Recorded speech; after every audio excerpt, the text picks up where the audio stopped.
Imagine you're driving alone on a deserted road during the dead of winter. The snow is falling heavily, visibility is almost zero, and your car starts to break down. You find shelter in a nearby cabin or gas station, only to realize you're not as alone as you thought. What happens when the cold isn't the only thing that makes you shiver? Hi guys, welcome back to the channel. Tonight's chilling tales will take you through 3 true wintertime horror stories that'll make you second-guess venturing out into the snow. So grab a blanket, turn off the lights, and let's dive into the terror that waits in the cold. Story 1. The Snowbound Stranger by Sarah Caldwell. It was one of those storms that come out of nowhere. One minute the skies were clear, and the next the snow was falling in sheets, blanketing the world in a thick, white veil. I was driving home from a long day at work, heading down a remote stretch of highway that cut through miles of empty forest. My car wasn't the most reliable, but I hadn't expected the storm to hit so suddenly. Before I knew it, the snow was coming down so hard I could barely see 5 feet in front of me. I tried to keep driving, but the road became too treacherous. The tires skidded, and the windshield wipers couldn't keep up with the onslaught. So I pulled over, thinking I'd wait it out for a while. I turned on the radio and wrapped my hands around the steering wheel, hoping the storm would pass. But after a few minutes, the wind howled even louder, and the snow continued to pour down in relentless sheets. It didn't take long before I realized that waiting it out wasn't going to work. The temperature was plummeting, and the road was becoming impassable. I checked my phone, no signal. I had no choice but to find shelter. There was a small cabin I'd passed a few miles back, isolated and off the beaten path. But it was the only place that might provide some relief. I grabbed my coat and stepped out into the frigid air. The snow was up to my ankles now, and the wind cut right through me, but I pushed on. My feet sank deep into the snow as I trudged through the blizzard, the lights of the cabin faint in the distance. After what felt like an eternity, I reached the door and knocked. My heart pounded in my chest as I hoped someone was inside. The door creaked open slowly, revealing a man standing in the doorway. He looked to be in his mid-40s with dark, disheveled hair and a stubble-covered face. His eyes were hidden behind a thick pair of glasses, but I could tell by the way he stood that he was sizing me up. The warmth from inside the cabin poured over me, and for a brief moment, I felt relief. "Can I help you?" he asked, his voice surprisingly soft.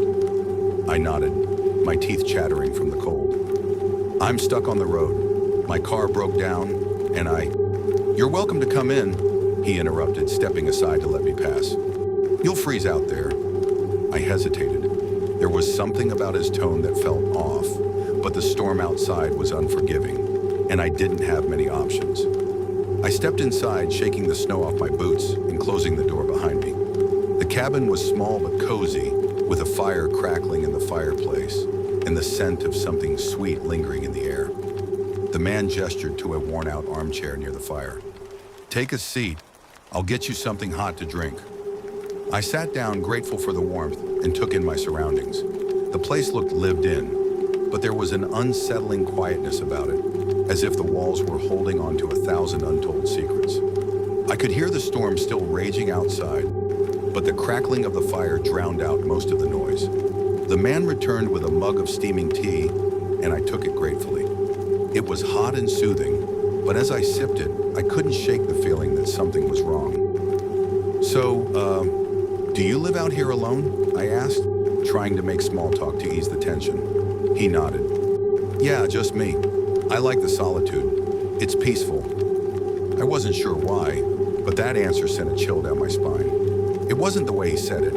It was the way he didn't say more. I had the distinct impression he was trying to keep the conversation to a minimum. I set the mug down on the small table in front of me. "Well, I really appreciate you letting me stay here. I'll leave as soon as the storm lets up." He smiled, but there was something about the way his lips curved that didn't seem genuine. "Don't worry about it. You can stay as long as you need." I nodded, but as the night wore on, the unease in my chest only grew. The man didn't seem to want to talk much. He kept his distance, staying near the fire most of the time, watching me through the glow of the flames. Occasionally, I'd catch him glancing at me, but whenever I looked back, he'd quickly turn his head. I was starting to feel like I was the one under observation, like I was being sized up, as if I was something to be studied rather than helped. I tried to shake it off, telling myself I was just being paranoid. After all, it was a lonely, remote cabin, and I was just another person stuck in the storm. But when he stood up and started pacing near the fire, I couldn't ignore it anymore. He wasn't acting like someone who was just trying to keep me company. He was waiting for something, and I wasn't sure if that something had anything to do with me. The wind howled outside, the storm worsening as if the world was trying to swallow the cabin whole. Suddenly, I heard a sound, scratching, faint but deliberate. It was coming from the walls. My breath caught in my throat as I turned to look at the man, but he didn't seem to notice. He kept pacing, his movements more erratic now, as if he were growing agitated. The scratching sound grew louder, almost rhythmic, as if something was trying to claw its way through the walls. My mind raced, trying to make sense of it, but I couldn't. I stood up, my heart hammering in my chest. "What is that noise?" I asked, my voice shaky. He stopped pacing and turned to face me, his face suddenly blank, the warmth gone from his expression. "It's nothing," he said flatly. "Just the house settling." But I knew better. Houses didn't settle like that. I took a step back, my eyes scanning the room, looking for an escape. But there was none. The door was behind him, and he was blocking the only way out. The scratching continued, growing louder, almost frantic now. I was trapped, and I had no idea who or what was on the other side of those walls. I could feel his eyes on me, and I knew he was waiting for the right moment to strike. But before I could make a move, the door to the cabin suddenly burst open, and a blast of frigid air rushed in. I froze, staring at the empty doorway, but the man didn't seem fazed. He turned to look at the storm outside, and for the first time I saw something truly unsettling in his eyes. A hunger, a coldness. Before I could react, the man lunged forward, but I was already running for the door. I didn't stop until I was back in the snow, heart racing, breathing in the freezing air. The man didn't chase me, but I could feel his eyes on my back as I ran, the whispers from the walls following me into the storm. I never went back to that cabin. The storm eventually cleared, but the fear never left me. The man wasn't a victim of the storm. He was the storm, and I had barely escaped with my life. Story 2, The Frozen Visitor by James Bennett. It was supposed to be a quick stop. The blizzard had come out of nowhere, fierce winds whipping snow into a dense white curtain that made it impossible to see. I had been driving for hours on the back roads, trying to make it to a friend's cabin before the storm hit. But the roads had quickly become impassable. My car's heater had been struggling, and I knew if I didn't find shelter soon, I'd risk freezing to death. I had no choice but to keep going. I wasn't about to give up on finding warmth, even if it meant going off the main road. After what felt like an eternity of driving, I saw it. A house, standing alone in the middle of nowhere, tucked into the trees, its silhouette barely visible through the snowstorm. It looked abandoned at first, but it was better than nothing. I pulled over, relieved to have found shelter, and quickly grabbed my coat, gloves, and a flashlight from the back seat. The wind howled in my ears as I made my way toward the front door.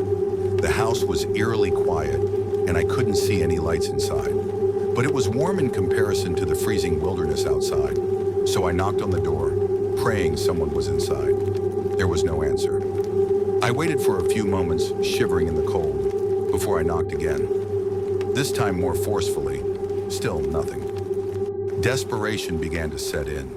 The storm had intensified, and I wasn't going to last much longer out in the cold. I tried the doorknob, and to my surprise, it turned. With a creak, the door swung open, and I stepped inside, instantly feeling the warmth envelop me. I let out a sigh of relief, shaking off the snow that had accumulated on my jacket. The house was dim, lit only by the faint glow of a fire burning in the corner of the room. The air smelled like wood and old furniture, with a slight mustiness that came from long periods of neglect. "Hello?" I called out, hoping someone was inside. There was no response, but I heard the faint sound of footsteps echoing from somewhere deeper within the house. I hesitated, unsure of what to do. I wasn't one to intrude, but in a situation like this, I didn't have much choice. I made my way down the dark hallway, my boots creaking against the worn wooden floor. The walls were covered in peeling wallpaper, the furniture covered in dust. It looked as though no one had lived here for years, but the fire in the corner still burned. I couldn't shake the feeling that something wasn't right, that the house was too still, too quiet. I called out again, but no one answered. The footsteps I'd heard earlier stopped, and I could feel a sudden shift in the air. Something was watching me, lurking in the shadows. I turned a corner, my heart pounding, and that's when I saw him. A man standing at the end of the hallway, his back to me, staring out a window. He looked out of place in the old forgotten house. His clothes were strange, old-fashioned, as though he didn't belong to this time period. The man didn't move. He didn't acknowledge me at all, standing there as if frozen in place. I froze, unsure of what to do. I wasn't sure if he was real or if my mind was playing tricks on me, but I had to say something. "Excuse me," I asked, my voice shaking. He didn't respond, but I noticed something strange. There was frost on the window pane, as though the storm had seeped into the house. But the rest of the house was warm, and the fire in the corner burned brightly. The coldness surrounding him seemed to radiate outward, and a chill ran down my spine. I took a cautious step forward, my feet now cold against the floorboards. The man remained perfectly still, his back to me. I called out again, louder this time, but still no response. Suddenly, the house seemed to shift. The warmth of the fire faded, and the air grew colder and colder. It wasn't just a draft anymore. It was as though the temperature was dropping all around me. I could see my breath in the air now. My heart raced in my chest. I knew I had to get out, but my legs felt like they were glued to the floor. Then, the man turned slowly. The way he moved, unnaturally slow, made my stomach churn.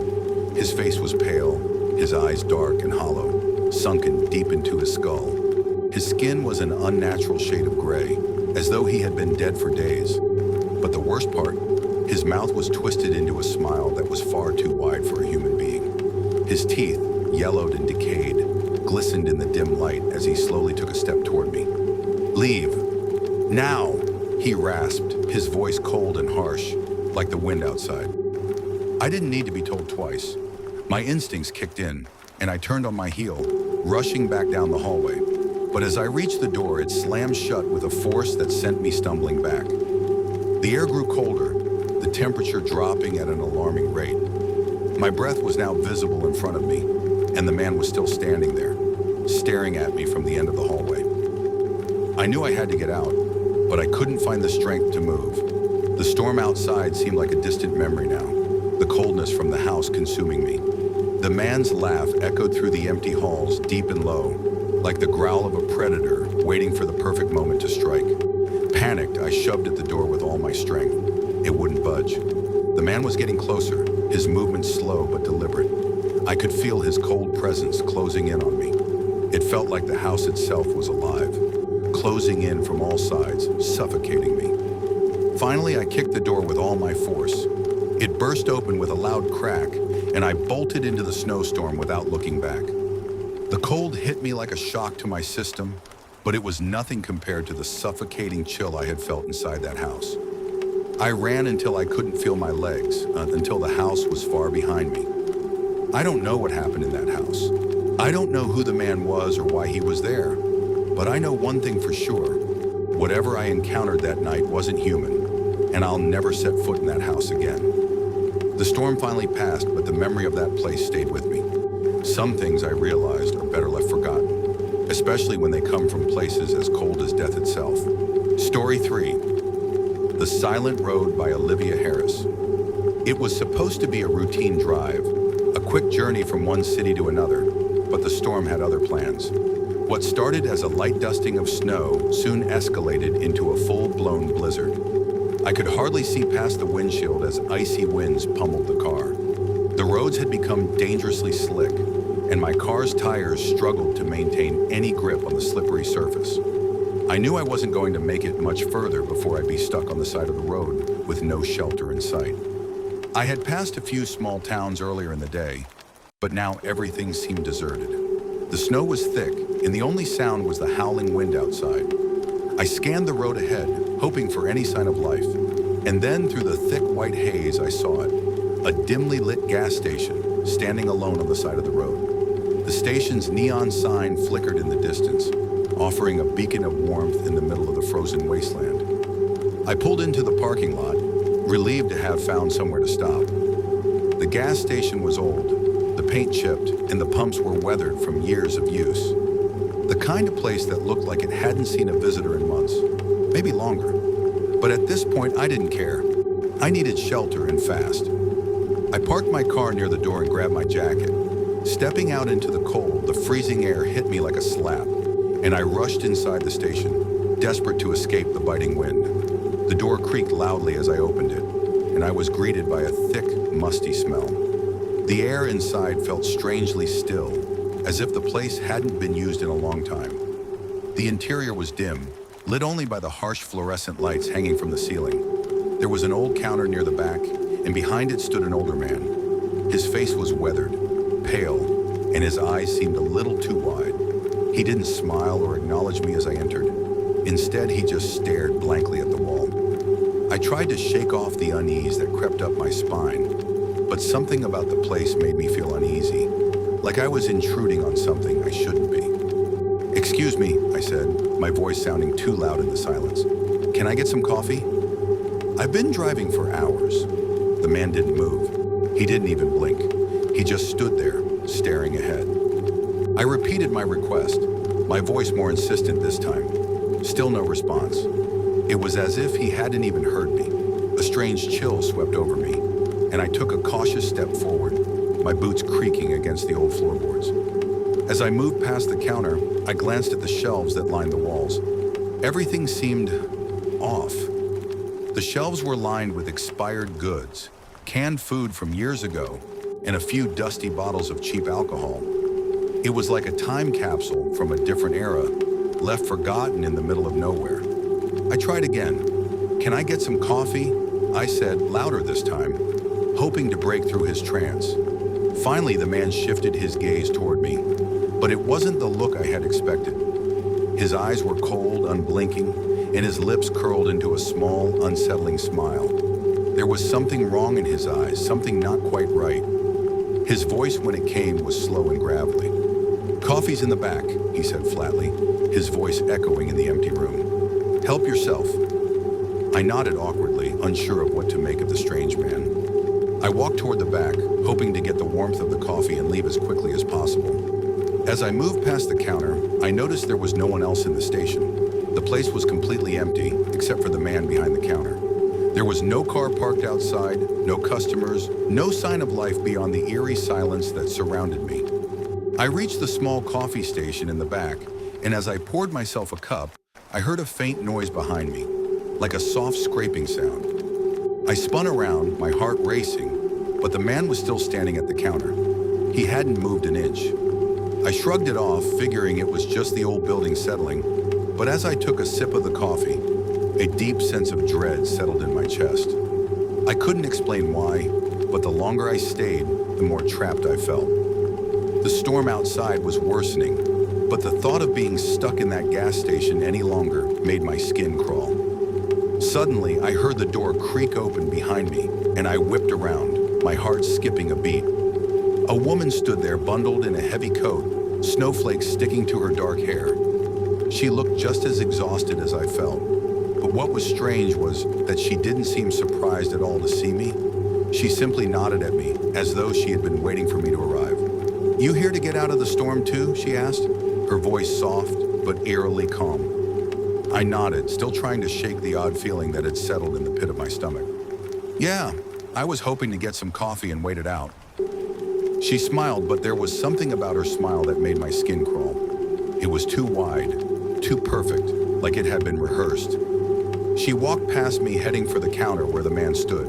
He didn't acknowledge her, and she didn't seem to care. They stood there, facing each other in silence, as if communicating without words. I turned away, my mind racing. The more I thought about it, the more wrong everything felt. The station, the man, the woman. It was all too strange. I suddenly felt the urge to leave, to get back into my car and drive through the blizzard, no matter how dangerous it might be. But before I could act on that impulse, the man behind the counter spoke again. "Stay a while. You're safe here," he said, his voice now strangely insistent. I froze. I had the feeling he wasn't just talking about the storm. There was something else, something far more sinister in his tone. My heart began to race, and a cold sweat broke out on the back of my neck. I knew I had to leave. There was no way I was staying there any longer. I rushed toward the door, but before I could reach it, the woman grabbed my arm. Her grip was icy, almost painful. "You're not leaving," she said, her voice cold and devoid of emotion. I tried to pull away, but her grip tightened, her fingers digging into my skin. Panic surged through me as I struggled to break free, but I could feel the temperature inside the station dropping, the chill creeping into my bones. The man stood behind the counter, watching me with those cold, empty eyes. "It's too late," he whispered. "You should have stayed." In that moment, I knew I wasn't going to make it out. I screamed as loud as I could, but the wind outside drowned out any sound. The door wouldn't open, and the gas station seemed to close in on me, its walls pressing inward, suffocating me. I don't remember how I got out, but I did. The storm had stopped, and the gas station was gone. All that remained was the empty road, covered in snow, stretching out before me. The station was never there again. It's been years since that night, but sometimes when I'm driving down a lonely road, I'll still catch a glimpse of the same flickering lights in the distance. And I wonder, what if it's still out there? Thanks for watching. If you like this video, please like, share, and subscribe to our channel for more creepy stories. Which of these true stories gave you a chilling experience? Let us know. Until next time, stay curious, stay safe, and remember, sometimes the scariest stories are the ones that are real.